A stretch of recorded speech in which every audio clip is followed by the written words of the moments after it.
Good evening friends.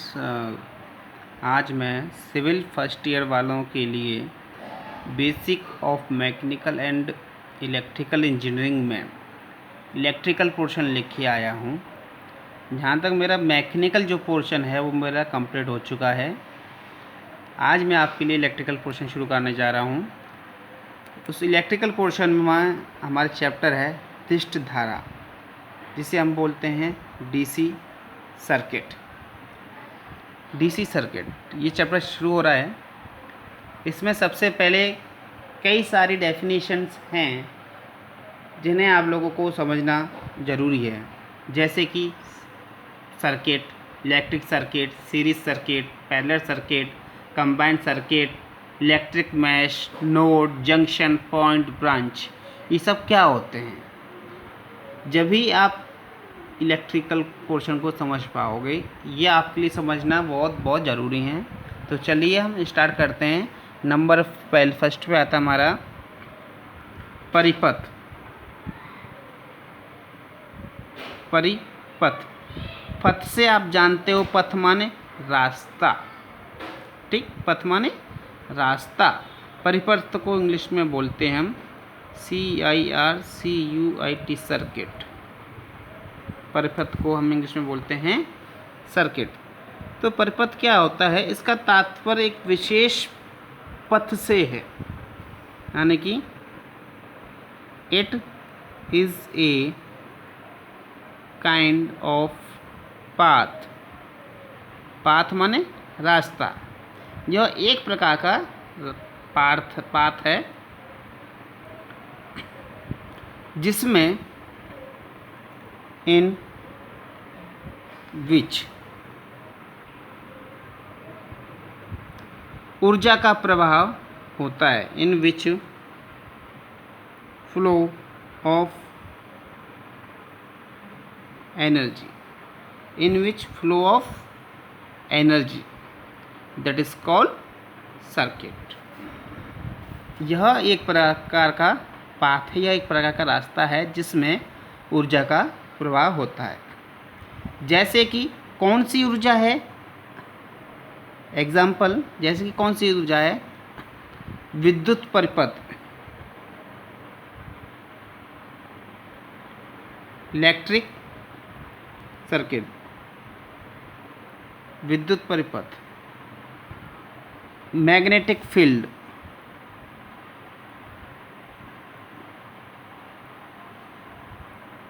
Magnetic circuit, etcetera.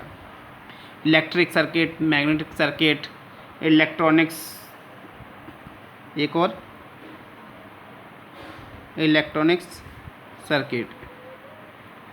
ठीक, तो ये सब क्या है? हमारे मैग्नेटिक का फ्लो हो रहा हो, या इलेक्ट्रॉनिक्स का फ्लो हो रहा हो, या इलेक्ट्रिकल का फ्लो हो रहा हो एनर्जी के रूप में, जिस रास्ते से हो रहा हो, उसे हम क्या बोलते हैं? परिपथ, सर्किट बोलते हैं। तो समझ में आया आपको परिपथ क्या होता है? अब दूसरा है हमारा इलेक्ट्रिक सर्किट, जिसे हिंदी में बोलते हैं वैद्युत परिपथ। Electric circuit. तो ये इलेक्ट्रिक सर्किट क्या होता है? वह परिपथ जिसमें वैद्युत धारा, यानी कि इलेक्ट्रिक चालक से प्रवाहित हो, वैद्युत परिपथ कहलाता है। वह परिपथ जिसमें in which flow of electric current, जिसमें इलेक्ट्रिक करंट फ्लो हो, जिस सर्किट में इलेक्ट्रिक करंट फ्लो हो, वो हमारा इलेक्ट्रिक सर्किट कहलाता है। ठीक, समझ में आया आपको? अब ये जो हमारा इलेक्ट्रिक सर्किट कितने प्रकार का होता है? नंबर 1 है सीरीज में, सीरीज सर्किट, बी है पैरेलल सर्किट।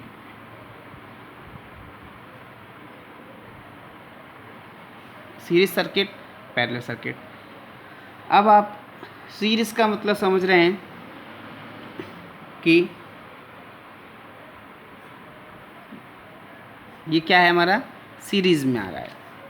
ये जो है हमारे 1 2 3 ए बी सी सीरीज में है, ठीक। अब पैरेलल में क्या हो जाएगा,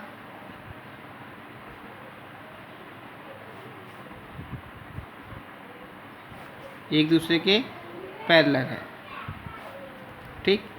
ए बी सी, ये क्या हो गया, पैरेलल सर्किट। ये क्या हो गया, सीरीज सर्किट, ठीक। वैद्युत परिपथ जिसमें अवयवों की शाखाएं श्रेणी क्रम में संयोजित हों, वो हमारा सीरीज सर्किट कहलाता है। वह वैद्युत परिपथ जिसमें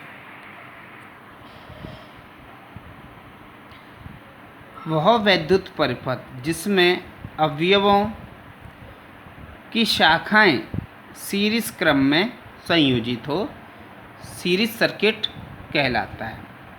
दूसरा है हमारा पैरेलल सर्किट में, वह वैद्युत परिपथ जिसमें अवयवों की शाखाएं पैरेलल क्रम में संयोजित हों, पैरेलल सर्किट कहलाता है।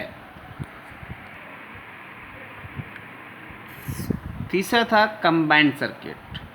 It is the combination of series and parallel circuit known as combined circuit. जैसे कि मैंने आपको बताया अभी, परिपथ, वैद्युत परिपथ, और वैद्युत परिपथ 3 प्रकार का होता है, सीरीज सर्किट, पैरेलल सर्किट और कंबाइंड सर्किट। अब आता है हमारा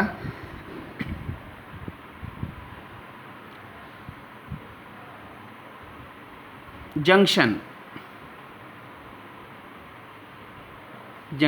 जिसको हिंदी में बोलते हैं संधि।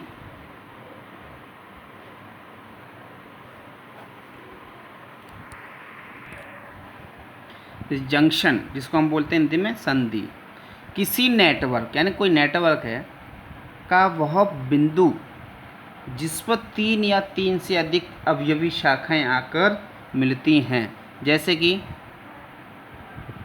एक शाखा हो गई, 2 शाखा हो गई, 3 शाखा हो गई, 4 शाखा हो गई। तो 3 या 3 से अधिक ये जो शाखाएं आकर हमारे एक पॉइंट पर मिल रही हैं, तो ये हमारा एक जंक्शन है, ठीक।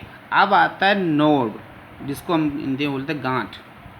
किसी नेटवर्क का वह बिंदु जिस पर 2 या 2 से अधिक, वह पॉइंट जिस पर 2 या 2 से अधिक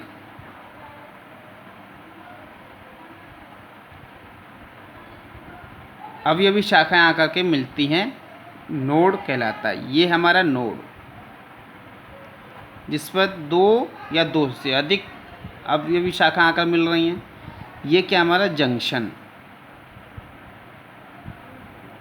जिस पर 3 या 3 से अधिक शाखाएं आकर के मिल रही हैं। अब नेक्स्ट आता है हमारा इलेक्ट्रिक एलिमेंट। इलेक्ट्रिक एलिमेंट कौन कौन से होते हैं? वैद्युत परिपथ की संरचना में जितने भी सारे हमारे एलिमेंट यूज़ होते हैं, जैसे कि बैटरी हो गई, जनरेटर हो गया, हमारा सेल हो गए, प्रतिरोध रेजिस्टेंस हो गया, प्रेरक एल, संधारित्री, ये सब क्या हमारे इलेक्ट्रिक एलिमेंट। ये 2 प्रकार के होते हैं, active and passive element. Active element कौन से होते हैं? जो ऊर्जा को प्रदान करते हैं, जैसे कि सेल से क्या हमें ऊर्जा मिलती है, बैटरी को चलेगी तो ऊर्जा मिलेगी, जनरेटर है, जनरेटर को चलाएंगे तो उससे ऊर्जा मिलेगी। तो ये सब क्या हमारे एक्टिव एलिमेंट है। पैसिव एलिमेंट कौन कौन से होते हैं? जो ऊर्जा को ग्रहण करते हैं, जैसे कि रेजिस्टेंस प्रतिरोधक जिसको डिनोट करते हैं आर से, प्रेरक जिसको डिनोट करते हैं एल से, संधारित्र जिसको डिनोट करते हैं सी से। ये सब क्या है? वो एलिमेंट है जो ऊर्जा को ग्रहण करते हैं।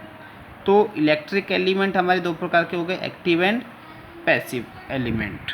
अब आता है हमारे परिपथ चालक, सर्किट पैरामीटर कौन कौन से होते हैं? जैसे कि यही वाला प्रतिरोध आर, प्रेरक एल, संधारित्र सी, ये सब क्या है? हमारे सर्किट पैरामीटर कहलाते हैं। लास्ट हमारा आता है इलेक्ट्रिक लूप। इलेक्ट्रिक लूप को हम विद्युत पाश भी बोलते हैं। इलेक्ट्रिक लूप एक स्वतंत्र तथा बंद वैद्युत परिपथ को ही विद्युत पाश या लूप कहते हैं। लास्ट है इलेक्ट्रिक मैश, वह वैद्युत लूप जो बंद परिपथ में विभाजित ना हो, इलेक्ट्रिक मैश कहलाता है। तो ये बताए थे मैंने इलेक्ट्रिकल पोर्शन में। आपको शुरू करने से पहले इलेक्ट्रिकल के बारे में बताया था कि सर्किट क्या होता है, इलेक्ट्रिक सर्किट क्या होता है, जंक्शन क्या होता है, नोड क्या होता है, इलेक्ट्रिक एलिमेंट कौन कौन से होते हैं, इलेक्ट्रिक लूप क्या होता है, इलेक्ट्रिक मैश क्या होता है। तो ये मैंने आज आपको डीसी सर्किट में जो जो टर्मिनोलॉजी यूज़ होती हैं, इन सबको क्या बोलते हैं?